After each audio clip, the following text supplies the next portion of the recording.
አሁን ደግሞ ኢንሲ ፔንትን እንመለከታለን። የእንጨት ጣውላ ሽፋን ወይንም ያዘጋጀነውን ምርት በማለስለሻ ማሽን ወይንም በብርጭቆ ወረቀት በእጅ በማሸት ማለስለስ ይኖርብናል። በመቀጠል ኤንሲ ፔንት ከመቀባታችን በፊት ኤንሲ ፕራይመር እንቀባለን። ፈርስት ኮት ኤንሲ ፕራይመር ከቀባን በኋላ ሲደርቅ ጠብቀን በ320 ብርጭቆ ወረቀት ማለስለስና ማጽዳት ይኖርብናል። በመቀጠል ሰከንድ ኮት ፕራይመር እንቀባለን። ፈርስት ኮት ኤንሲ ፔንት በመቀባት እስኪደርቅ ከ15 እስከ 30 ደቂቃ እንጠብቃለን። በ320 ብርጭቆ ወረቀት በስሱ እያለሰለስን እናጸዳለን። ሰከንድ ኮት ኤንሲ ፔንት ቀብተን እናጠናቅቃለን። እንደ አስፈላጊነቱ ከ3 እስከ 4 ኮት መጨመር ይቻላል። ለውስጥም ለውጭም አገልግሎት የሚውሉ የእንጨት ምርቶች ተመራጭ ነው። ኤንሲ ፔንት ስንል ረጅም እድሜ ይኖረዋል።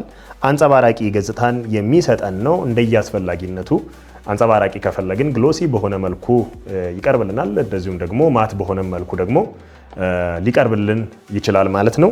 ሌላኛው ደግሞ በተፈለገው ከለር መጠቀም የምንችል መሆኑና በተመጣጣኝ ዋጋ መቅረቡ ደግሞ እጅግ በጣም ተመራጭ ያደርገዋል። የቀለም አይነቱ አባይ በሚያመርታቸው የትኛውም የቀለም አማራጮች መጠቀም እንችላለን።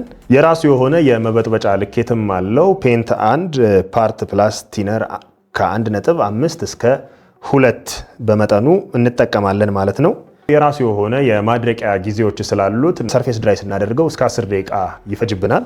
ሃርድ ድራይ ሲሆን ደግሞ ወደ 30 ደቂቃ ገፋ ብሎ ይቆይልናል ማለት ነው። ሪኮቲንግ ሲሆን እንደዚሁ እስከ 30 ደቂቃ ይፈጅብናል። ረበሊንግ አፍተር ሲሆን ደግሞ በአንድ ቀን ውስጥ ይደርቅልናል ማለት ነው። እንደዚሁ የአስተሻሸጉ ሁኔታውን ስንመለከት ደግሞ በ1 ሊትር እና በ4 ሊትር አማራጮች የቀረበ ነው።